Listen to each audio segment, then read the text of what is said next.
Bon, bonjour, je suis au Poulpe du Lac, à quelques heures de l'ouverture. Donc je vais déjà donner la parole à Zoé et ensuite Anna pourra présenter un peu plus le projet. D'accord. Donc Zoé, présentez-vous. Bonjour Franck, donc je m'appelle Zoé Judel, je vis dans la région depuis à peu près 5 ans. À la base, je viens plutôt de la culture, du milieu de l'art et j'ai rencontré Anna, Laurent et Victor il y a à peu près un an, un petit peu plus. Et on a commencé à parler de ce projet de racheter le café-restaurant de Sainte-Croix ensemble à ce moment-là. Donc voilà, et maintenant c'est concrétisé, donc c'est chouette. Alors la première question, la question qui tue, pourquoi le Poulpe du Lac? Alors, mais vous savez pas qu'il y a un poulpe dans le lac de Sainte-Croix? Vous ne l'avez jamais vu? Voilà. L'explication la plus rationnelle que j'ai, en tout cas. Bonjour Anna. Bonjour. On se connaît depuis quelques années. On a fait Oui, du théâtre ensemble. absolument. Voilà. Ça a bien marché en plus, hein. Ah ouais, Ouais. c'est terrible. Et quel sera votre rôle ici au Poulpe? Alors, en fait, le Poulpe, c'est un bar-restaurant café, mais c'est aussi un espace de travail partagé où des indépendants vont pouvoir venir partager et un espace et du matériel. Donc voilà, c'est un endroit qui se veut assez polyvalent. L'intérêt, c'est faire du lien social. L'intérêt, c'est retrouver un lieu vivant où on sorte un petit peu de nos réseaux, voilà, et qu'on puisse se rencontrer des gens qu'on n'a pas l'habitude de rencontrer. Moi, mon positionnement dans ce projet, alors je m'occupe de toute la partie, on va dire, financière et administrative. Je vais servir au bar parce qu'il faut bien au début être un peu partout. Et aussi, ce qui m'intéresse, c'est toute la partie donc pépinière d'entreprise, être en appui des gens qui vont s'installer là. Et en termes d'offres de services, parce qu'on va pouvoir proposer des services d'accompagnement sur du commercial ou sur du marketing ou du graphisme, etc. Et puis voilà, que ce soit un pôle aussi dynamique et une impulsion économique aussi, en plus du café, bar, restaurant qui sera toujours évidemment présent avec des produits locaux, avec une certaine éthique, etc. Voilà. Zoé, vous avez peut-être répondu un petit peu à la question tout à l'heure, mais qu'est-ce qui vous a donné l'envie de vous investir dans le village de Sainte-Croix? Il n'y avait pas d'autres villages plus intéressants ou... Alors moi c'est vraiment le lieu lui-même, c'est vraiment le café-restaurant lui-même. Bon, j'habitais au Plan, le village d'à côté.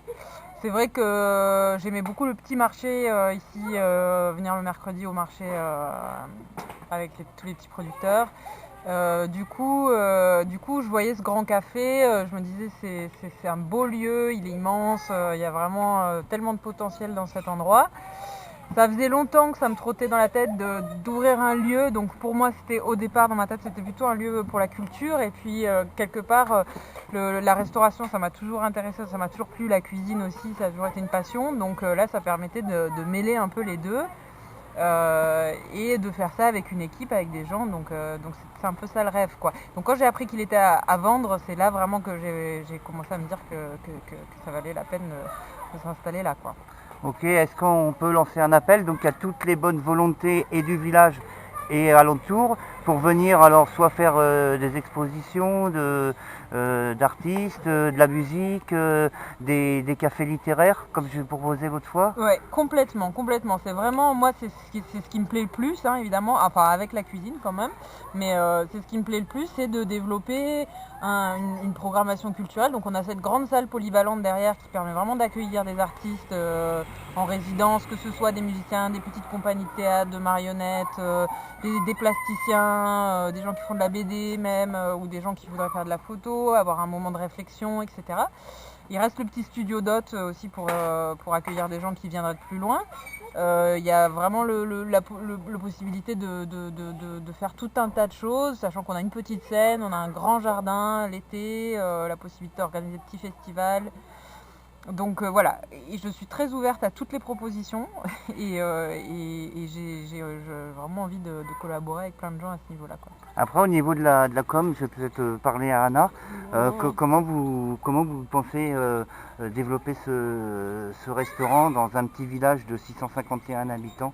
développer le restaurant, en fait, ce sera la source du développement, ce sera la population et c'est un lieu qui se veut citoyen, c'est-à-dire que nous, on va impulser évidemment la chose, mais après, on compte bien sur le tissu associatif du coin et sur les habitants de Sainte-Croix pour faire des propositions, que ça se développe. Voilà, nous, on sera en appui et, en termes de lieu, en termes de possibilités de travailler sur ce lieu. Voilà, de développement, etc. Mais après, ce sera à la population de faire vivre ce lieu et de le développer, quoi. Donc, tout dépendra un petit peu de l'accueil et puis de ce qui va être proposé par la suite.